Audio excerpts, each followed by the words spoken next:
అందరికీ నమస్కారం అండి. ఇప్పుడు ఈ మధ్యకాలంలోనండి నా దగ్గరికి వచ్చిన కొన్ని ఇబ్బందులు ఉన్నాయండి. ఏంటంటారా, షాపింగ్ మాల్లు, బట్టల కొట్లు, డిపార్ట్మెంట్ స్టోర్లు. అంటే డిపార్ట్మెంట్లు అంటే ఇదివరకు మనకు ఊర్లో, పల్లెటూరులో, టౌన్లోనూ ఒక డిపార్ట్మెంట్ స్టోర్ ఉండేది. అది మన లోకల్ వాళ్ళు, వాళ్ళ ఫోన్ నెంబర్లు అయ్యి అడిగేవారు కాదు. మనం బిల్ వేసేసి ఇచ్చేసేవారు, మనం డబ్బులు ఇచ్చేసేవాళ్ళు, మనం సరుకులు పట్టుకుని వచ్చేసేవాళ్ళు. ఇప్పుడు అలా కాదండి. డీమార్ట్ అని, అలాగే రిలయన్స్ అని, ఏయో స్మార్ట్ బజార్ అని, ఏయో కొన్ని షాపింగ్ మాల్లు వచ్చినాయి. అలాగే కిరాణా కాకుండానండి బట్టల కొట్లలో కూడా మన పాత బట్టల కొట్లు ఇదివరకు ఉండే ఊర్లో ఉండే బట్టల కొట్లు కాదండి, కొత్త షాపింగ్ మాల్లు వచ్చినాయి. ప్రతి చోటనండి బిల్లు వేసేటప్పుడు ఫోన్ నెంబర్ అడుగుతారు. ఫోన్ నెంబర్తో వాళ్ళకి పని ఏంటండి? ఇచ్చామంటే ప్రమాదమే కదా.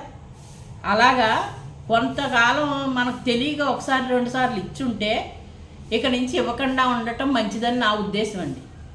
ఫోన్ల వల్ల చాలా ఇబ్బందులు వచ్చేస్తున్నాయి.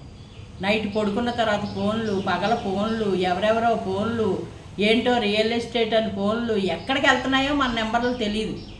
ఈ షాపింగ్ మాల్లు ఈ అన్నిటిలోని ఇవ్వటం వల్ల జరిగే అనర్థాలండి. అలాగే ఎక్కడ పడితే అక్కడ ఫోన్ నెంబర్లు. మనం ఆఫీస్కి వెళ్ళామనుకోండి ఫోన్ నెంబర్ అంటారు, ఆధార్ కార్డుకి వెళ్తే ఫోన్ నెంబర్ అంటారు, ప్రతి దానికి ఫోన్ నెంబరే. ఫోన్ నెంబర్ లేనిదే కుదరట్లేదు.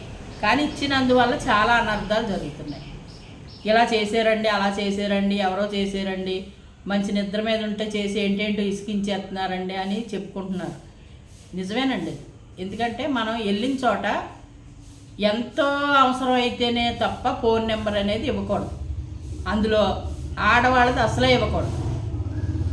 ఈ ఫోన్ నెంబర్లు ఎక్కడికో స్లిప్ అయిపోతున్నాయండి. అంటే ఏళ్ళ దగ్గర నుంచి వేరే చోటకి వెళ్ళిపోతున్నాయి. అందుకోసం ఏయో ఫోన్లు అయ్యి వచ్చేస్తున్నాయి. దానికి దూరంగా ఉండాలంటే ఫోన్ నెంబర్ అనేది ఇవ్వకుండా ఉండటమే మంచిదండి. ఆ షాపింగ్ వాళ్ళకి ఈ ఫోన్ నెంబర్తో పని ఏంటండి? అసలు ఎవరో సరిగా అడక్క మనం అర్థం అవ్వక ఊరుకున్నారు. కానీ లేకపోతే అర్థమైతే కనుక ఫోన్ నెంబర్తో పని ఏంటండి? మనం బిల్లు చేసుకున్నాం, బట్టలు కొనుక్కున్నాం, లేకపోతే షాపులో సరుకులు కొనుక్కున్నాం, బిల్లు వేసుకుంటాం, వాళ్ళ అమౌంట్ కట్టేస్తాం, వచ్చేస్తాం. వచ్చేసేటప్పుడు మన బిల్లు మన చేతికి వస్తుంది తప్ప మన ఫోన్ నెంబర్తో వాళ్ళకి పని ఏంటి? ఫీడ్ చేసుకుని పెట్టుకుంటాం ఏంటి? కంప్యూటర్లో స్టోర్ చేసి పెడుతున్నారు. నేను షాపులకి వెళ్ళినప్పుడు ఫస్ట్లో ఒకసారి రెండు సార్లు రిలయన్స్లో అనుకుంటాండి ఇచ్చాను, గుర్తులేదు. తర్వాత నేను గ్రహించాను ఫోన్లు ఏంటో అడ్డమైన ఫోన్లు అందులోకే వస్తున్నాయి. ఆ తర్వాత వాళ్ళకి ఏదన్నా షాప్లో కొత్త సరుకు వచ్చింది అనుకోండి, మనకి అడ్వర్టైజ్ లాగా పెట్టేస్తున్నారు. మనకి ఒక వాట్సాప్ క్రియేట్ చేసేసి పెట్టేస్తున్నారు. మనకు అంత అవసరం అండి? మనకు కావాల్సిన వస్తువు షాప్కి వెళ్తాం, సెలెక్ట్ చేసుకుంటాం, డబ్బులు కడతాం, తెచ్చుకుంటాం కదా. ఇది రాంగ్ అని అనిపించింది నాకు. నేను చేతిలో ఫోన్ ఉంటుందండి షాప్కి వెళ్ళినప్పుడు. కానీ ఏ షాప్లో అడిగినా, మొన్న షాపింగ్ మాల్లో అడిగారు బట్టల కొట్లో, ఫోన్ నెంబరు ఇస్తారా అండి? ఇవ్వనండి. లేదు ఇవ్వను అన్నాను. సెల్ ఉంది కదండి, సెల్ ఉంటే నీకెందుకయ్యా? నీకెందుకు చెప్పాలి? నేను సెల్ నెంబర్ ఎందుకు చెప్పాలి? నీకు నా సెల్ తోటి పని ఏంటి అన్నాను. ఒక్కసారి అందరూ అలా తిరగబడి ఫోన్ నెంబర్లు ఇవ్వకుండా ఉంటే మంచిదని నా ఉద్దేశం అండి. మీ అభిప్రాయాలు తెలియజేయండి. దానివల్ల ఇబ్బందులు ఉంటాయి కదండి, కాదంటారా చెప్పండి. మగవాళ్ళది అనుకోండి వేరు, ఆడవాళ్ళు అసలు ఇవ్వకూడదు.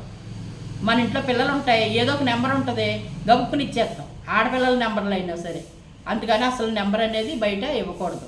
ఏదైనా తప్పనిసరి అయ్యండి, గవర్నమెంట్కి సంబంధించింది ఏదైనా అడిగితే ఇవ్వాలి తప్ప, అది కూడా ఏంటి గ్యాసు, బ్యాంకు, ఆన్లైన్కి కావాలి కనుక ఇవ్వాలి.